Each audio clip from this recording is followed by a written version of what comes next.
Hello Community Challengers! Aujourd'hui, le sujet c'est... Associé, dissocié? Merci. Très bien. Bon, Et nous sommes associés pour le l'instant. bonheur au présent. Oui. Oui, on est associés. On est associés. Mais c'est pas Hop de là. ça dont il s'agit.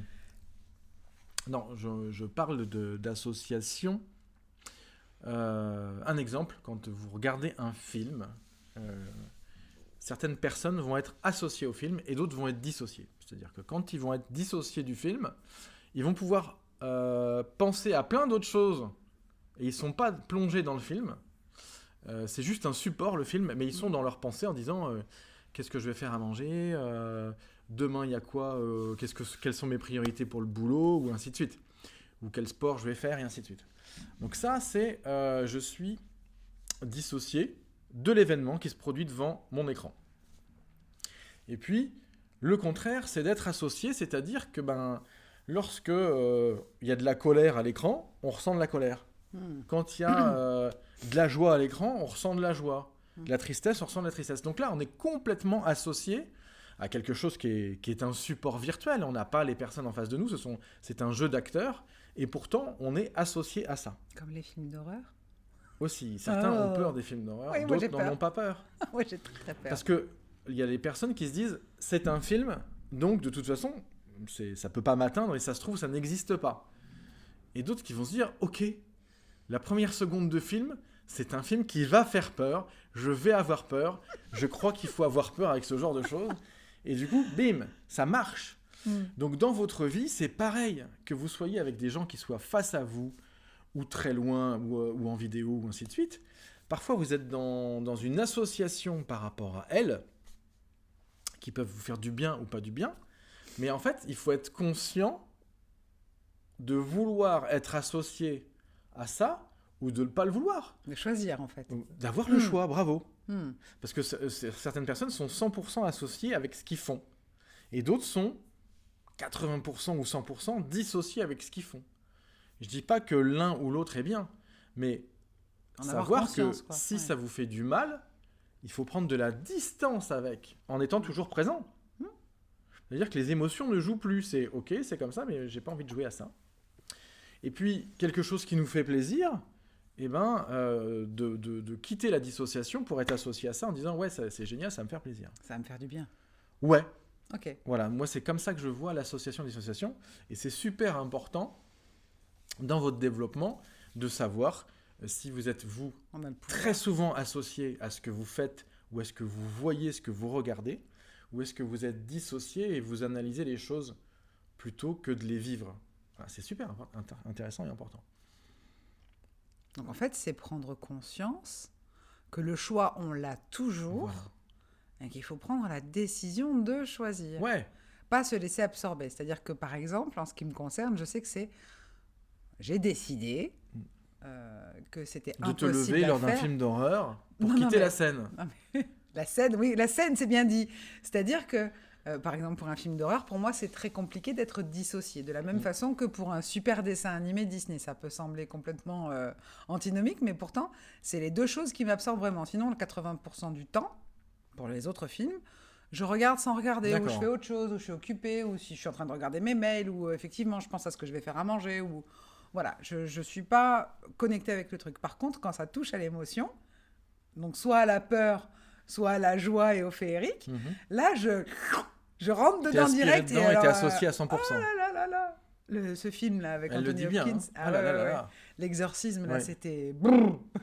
D'accord, ok. Pourtant, c'était pas l'exorciste. L'exorciste, je ne peux pas le regarder, par exemple. Ça n'est pas possible. Ok. C'est vrai que je comprends bien la métaphore avec un programme télévisuel. Ou... Alors, c'est intéressant de savoir quel est le film qui a été, attention jeu de mots, le plus poignant sans parler de Lauriane. Qu'est-ce qui a été le plus poignant pour vous? C'est moyen quand même. Oui, je sais, mais c'est le clin d'œil. Lauriane, droit d'auteur, t'as le droit. Oui, tu oui, peux oui, demander. oui. Coaching il n'y a pas longtemps, donc du coup, ça m'est revenu. Mais voilà, en fait, c'est quoi le film qui vous a fait le plus vibrer? Parce qu'il y a peut-être quelque chose à creuser par rapport à Ou ça. les films, dans Oui, la peur et dans soit- l'amour. Soit quoi. la thématique, mais il n'y a pas de hasard.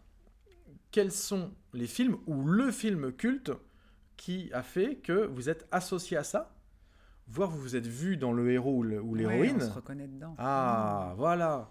Et donc, est-ce que c'est la petite fille qui a peur? Est-ce que c'est le gladiateur dans un autre film? Est-ce que c'est le G moqueur? Ah oui, d'accord, ok.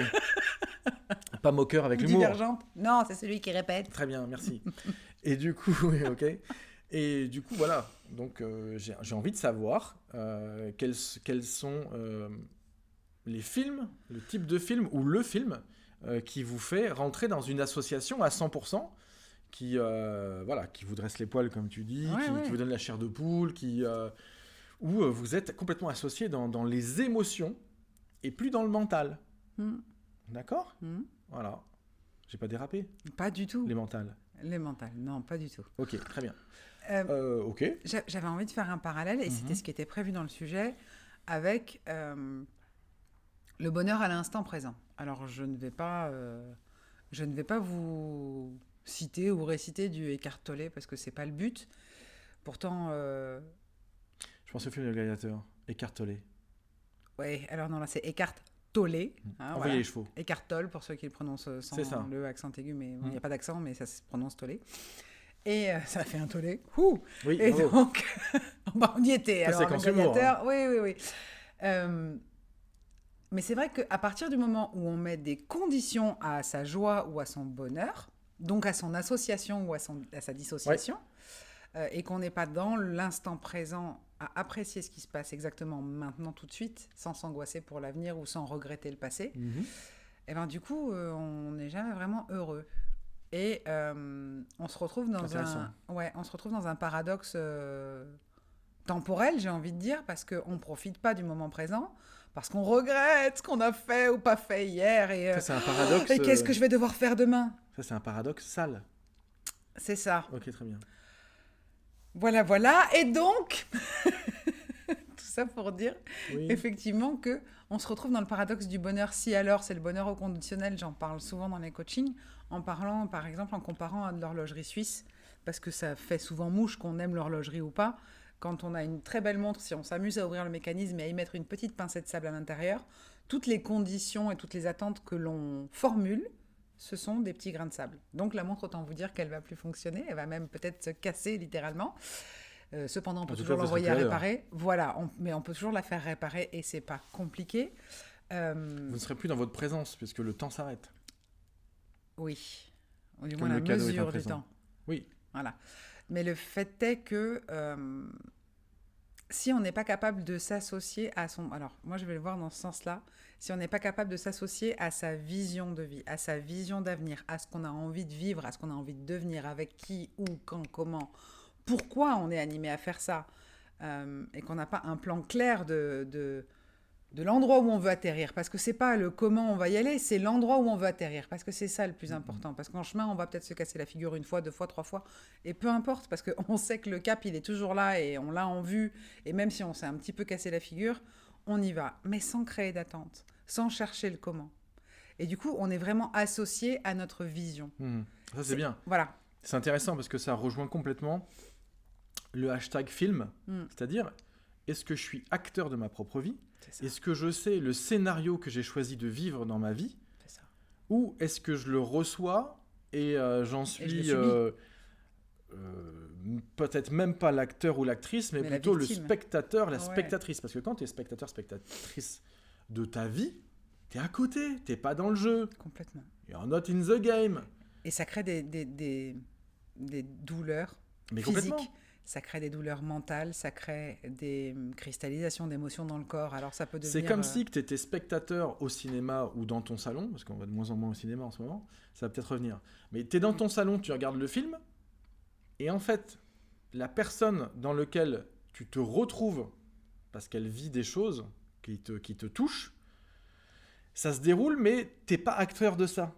Tu n'as pas défini le scénario. C'est la personne, l'autre acteur qui a défini le scénario et qui a pris le pouvoir sur toi, par exemple. Et donc, tu vis le truc, mais t'es pas acteur. Donc, en fait, c'est ça qui est super important. C'est ta vision, ce serait décide ton film et ton scénario de vie. Et puis, quel rôle tu veux avoir à l'intérieur ? Est-ce que tu vas être le scénariste, l'acteur, le spectateur ? Parce qu'en fin de compte, tu peux très bien écrire un scénario et pas le vivre. En fin de compte, je pense qu'on dans notre vie, avec la métaphore du cinéma, on est à la fois auteur, réalisateur, on est le compositeur de la musique qui va donner l'ambiance du film, on est le metteur en scène et on est le rôle principal du film. Je veux dire, il n'y a personne d'autre qui peut être le rôle principal. Et c'est en étant OK avec le fait que nous sommes le rôle principal de notre vie que les rôles qu'il y a autour ont la possibilité chacun d'exister dans leur rôle principal. Oui. C'est ça qui fait que ça fonctionne. Et accepter le passé, accepter le flashback. Dans certains films, il y a des flashbacks qui arrivent. C'est pas forcément positif. Non. Acceptez-le tel qu'il est, parce que ça fait partie du scénario. Ouais. Votre scénario, il commence pas maintenant. Il a commencé depuis la naissance. Ouais. Et clac, clac, clac, c'est un cheminement. Alors, vous pouvez le voir comme plusieurs films à la suite, comme une saga des épisodes, ou un seul long métrage. Mais c'est à vous, à chaque instant, de pouvoir changer ce qui se passe à l'écran sur la pellicule et d'imprimer votre empreinte de votre vie, quoi. C'est vous. Parfois, il y a des exclamations qui disent, des personnes qui disent oui, mais c'est dur d'être heureux et de choisir. Non, en fait, c'est pas dur. C'est de démarrer l'entraînement et de savoir comment le démarrer qui est difficile. Parce qu'une fois que c'est mis en route, à chaque instant, on choisit. Et du coup, on choisit aussi de s'associer, donc de faire corps avec ce que l'on veut vivre, ou de se dissocier parce que ça ne nous correspond pas. Puis de qui on est aussi. On peut être dissocié de qui on est. Il y a énormément... Alors, on en revient à la vidéo précédente qui était avec le masque, du coup. Oui. Quand on porte un masque, on est dissocié. Et ça, vous l'avez compris sur le jeudi dernier. Quand on porte un masque, on est dissocié, on est désaligné de ce que l'on est fondamentalement, qui n'est pas toujours facile à assumer. Et puis finalement, une fois le déblayage fait, on est vachement mieux. Parce qu'on a des frissons régulièrement pour nous confirmer ce qu'on dit, ce qu'on fait.